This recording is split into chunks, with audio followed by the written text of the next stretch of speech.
The following program is for adult audiences only. I think you should. There we go. Hang on. Can I make that louder? I don't know if that's louder or quieter. I don't know. That's This is Eric and Gord. What if we're right? Live right now. Are you ready?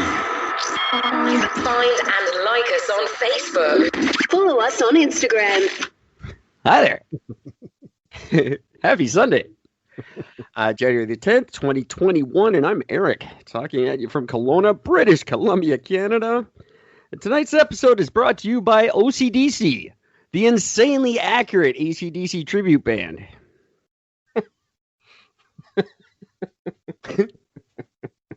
Well done. Hey, Gord. Hey, buddy. How you doing, buddy? I'm good. I'm just having fun being me today. You know what I've decided upon listening to our latest episode? If I'm ever dying, I want to be told by Jeffrey Davis. I love that dude's voice. I could listen to that guy talk forever. Yeah, I agree. Really, really stoked that he joined us. That was a ton of fun talking to him. He's just a good guy. Super smart, and just that voice. Oh, my God. I'm glad he doesn't live here. I thoroughly enjoy it. It was a lot of fun. I love having him on. Every woman in Canada would be so in love with him just because of that voice. He's just like calm and just the way he says shit. I like it. You guys can listen to that episode if you like on try it on Captivate.fm. It's a groovy little site. And it's got a nice little player there. We got a new player on Radio Public, too. Or you can go straight to the source. Go to ericgord.com. Listen there. Or on the app that I'm working on again. And yet another. That'll happen someday. Hey, you still have the one working one. I have a game I'm working on. Another one, like the Magic 8 Ball. Cool. Except this one's a trivia game. I'm finally finishing it up. I had it done last night, and then I magically erased it. That was a ton of fun. So I'll be working on that again right away. But in the meantime, go to ericgord.com. Hey, go to that and subscribe. That would be cool. Yeah. If you go to the bottom of the page, and there's a place where you can subscribe. And if you do, I'll send you a pen. And yeah, we could use some subscribers. We got a lot of listeners now, and that's because you guys are awesome. Thank you for that. But some subscribing might be good. I wanted to talk to Gord about something before we started, but I didn't. So we'll do that later. Okay. When we're done. In the meantime, there was some actual shit went down this weekend. I've been dying to talk to you. I'm dying to hear about it because I have been out of touch with not just the Capitol Hill thing, which now 4 people have died because of that. It sounds a little suspicious, but. Well, there were cameras everywhere. Yeah. But I haven't seen much footage of anybody being killed or hurt. No, there was the one lady who was shot. She was shot in the neck and she died. Yeah. And then 3 others had medical complications, like I'm assuming heart attack or something. So, COVID.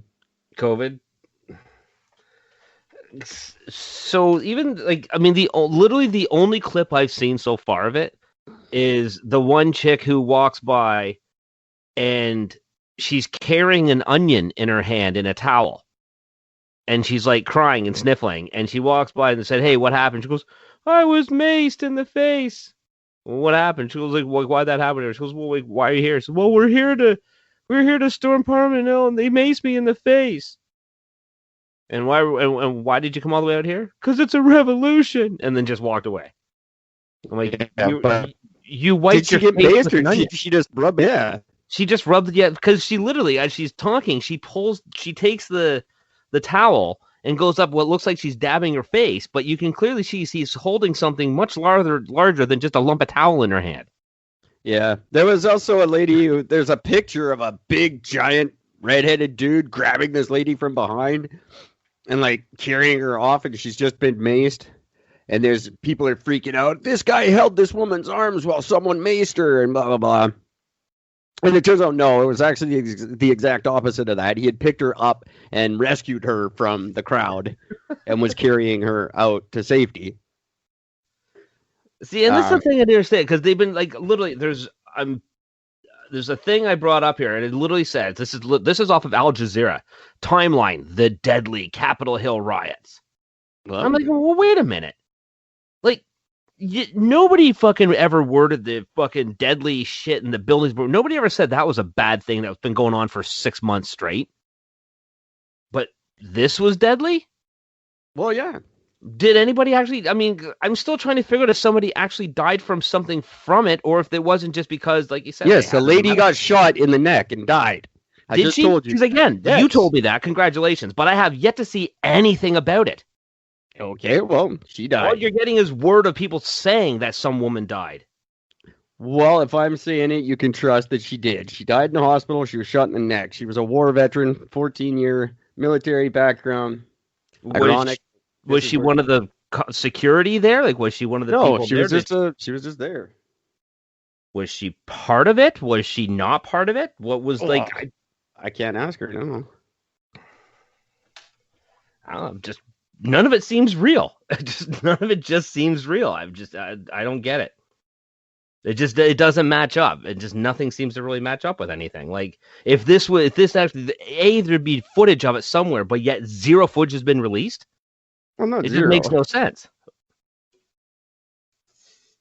Like I've seen tons of footage of the people taking over the thing, but I'm not seeing any of this extreme violence that they keep talking about. Well, that's because they don't tend to show extreme violence, but They've been doing that for the past 10 years on the fucking news. I'm not sure that. I don't know how much of it was extreme. I think it's extremely terrifying that, America claiming to be prepared for the next attack and all this, like, preparing for terrorism, and a bunch of fucking goddamn Jeff Foxworthy fans can take over the Capitol. Right? See, that's insane. What is going on? Like, yeah. I mean, America, I don't think anything has ever made America look more weak than that very moment. well, the whole situation is making them look bad. Biden speaking out against it doesn't help. And guess what, kids? You're in for 4 years of just insane racism. The first thing Biden did was say, "Oh, if this was black people, it'd be so much worse. At the Black Lives Matter, they would have been killed and blah blah blah. Just black blah blah. Like what? You seriously? You're not even president yet. You're already starting with the Democrat fucking racism. Yep. That's what it's going to be for the next 8 years. Well, hopefully 4, but it's going to be funny. I don't know. I don't care. I'm glad I don't live there. I feel bad for my friends that do. So yeah, Capitol Hill sucked. You'll hear more about it as they piece together what they want us to think happened. Yeah. Well said. I've got some real news, so I'm going to play this for you guys. You're going to get a lot of this in the new season.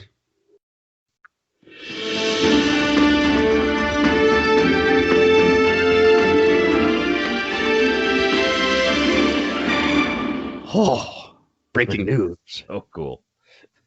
2 big stories that really caught my eye last week. I've been dying to talk about. Story number 1, Mexican president, Juan de la Taco Suave, is refusing to recognize Joe Biden as the president of the USA. He's announcing his surprising loyalty to the Donald. Just so weird. This is why.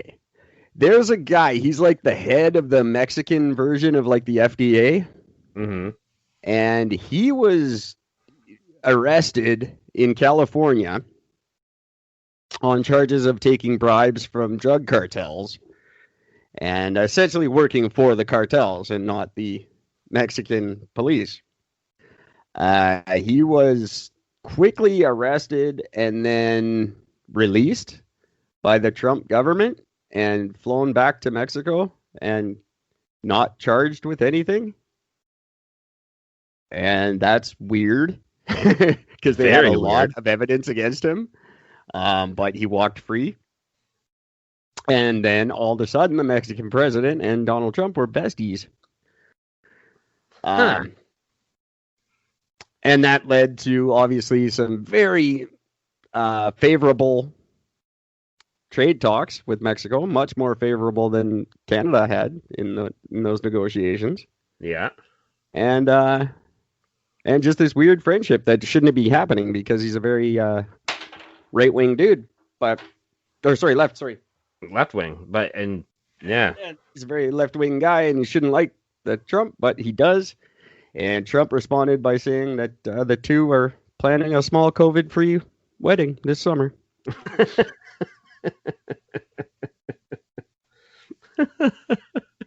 That's weird, though. Like, I mean, it's just, I don't know. It's literally it's the last person I ever expected to hear support from. He owes Trump for freeing his dude. Yeah, because his dude should be like on death row for working for the cartels, and instead he's not. So that's good. They think like Mexico doesn't have anything on America. Like there's no reason for this guy to have been set free. Like there's no way they could have. They didn't have enough to like blackmail Trump into doing that. So it's Trump's did it for a reason, and now it shows. I guess that's one more guy to have saying that this election's a scam and Biden stole it and blah blah blah. Drag it out even longer. Weird. Like when you first told me about it, I couldn't wrap my head around it. It's just Well, no one really can. No one understands why they've been friends, but now we know. Because they're both scumbags, and all the good people that work for them are scumbags, and they're just scumbagging each other. Well, when one of the most corrupt countries on the planet fucking turns around and supports Trump, yeah, it says a lot. Their corruption it just knows no bounds. Like not at all. Listening to the old he was like the Tijuana chief of police, basically, who was dealing with border crossings and stuff, and he just said the corruption, like the border crossings, like they depend in Mexico on the money from people sneaking across the border and working in the States. Their economy is so heavily based on that they don't do anything to stop the border crossings. Because they count on you getting to America and sending money back to your family so your family can spend it. Like their economy depends on it. So that's just ridiculous. Wow. They're pretending to stop. They're helping with the border wall, but really they need people in America. So they're not really doing anything about it. Just like they're not doing anything about drugs because they get paid very well not to. That's right. Because the drug cartel makes a lot of money. Oh, it's just stupid money. Yeah. And it's very cheap in America because they pay for everything with marijuana. And California has second only to BC bud. So compared to Mexican bud, that's some good currency. I didn't think that even Mexican even had anything decent anymore. I thought that once Canada and parts they of the have US shit. Yeah, it's still a shit, right? Yeah. But yeah, California gets all their good drugs from Mexico and just it trades them weed. Weed's the biggest currency down there. That's fucking crazy. But it's just been legalized in Mexico too, or decriminalized. So decriminalized, yeah. We'll see what happens. I don't know. It's interesting. I don't like sharing a continent with these two. No, not at all. If we could break off of them, that'd be great. I think what we should just break right across the fucking border, and we'll take Alaska. We're just gonna break it off, and we're gonna go somewhere else. You can have Alaska. I don't care. I just want it because it's apparently very pretty there. I want to go just to look. Yeah, I like that Alaska State Troopers show. It looks neat. Yeah, the scenery is all nice. The scenery is very pretty. I don't know. I can't imagine they're very like American there. No, I don't.